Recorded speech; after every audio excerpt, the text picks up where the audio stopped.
मामांना गाडीतून ढकलल्याचे प्रायश्चित्त.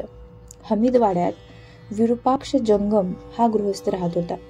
त्याच्या बहिणीचे भूत मामांनी काढल्यापासून तो त्यांचा एकनिष्ठ भक्त झाला होता. तो सतत मामांच्या सहवासात राही. एकदा बाळूमामा, विरूपाक्ष आणि मेतक्याचे गंगाराम पाटील हे तिघेजण निपाणीहून आप्पाच्या वाडीला चालले होते. त्यावेळी राज्य परिवहनाच्या म्हणजेच एसटीच्या मोटारी नव्हत्या. खासगी मोटारी प्रवाशांची वाहतूक करत. गाड्यांचे दलाल मन मानेल तेवढी माणसे मोटारीत कोंबत. काही कुरबुर होऊन मामांसह तिघांना एजंटाने मोटारीतून खाली उतरवले. यावेळी विरूपाक्ष बराच संतापला होता.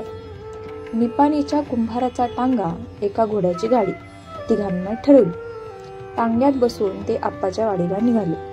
टांगा चालू असताना विरूपाक्ष मामाला म्हणाला, या घमेंडखोर एजंटांनी आत बसलेल्या आम्हाला गाडीतून खाली ढकलले आहे. देवा, हा तुझा अपमान आहे. आता तुझा काहीतरी प्रभाव दाखव. मामा उत्तरले, त्याची गाडी कुठे दूर जाणार आहे. निपाणीहून टांगा वेदगंगा नदीजवळ यमगर्णीवर आला.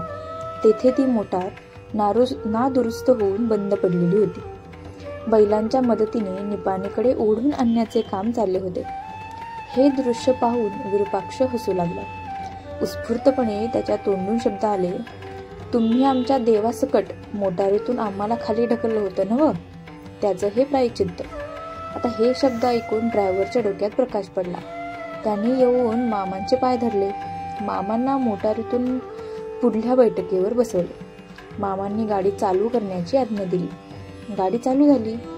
त्या वेळेपासून त्या भागात रस्त्यावर मामा दिसताच प्रत्येक ड्रायव्हर, मामा तुम्ही गाडीतून येणार काय असे विचारून नंतरच पुढे जात असे. एवढा मामांचा दरारा होता. बाळूमामा असते नाही काय.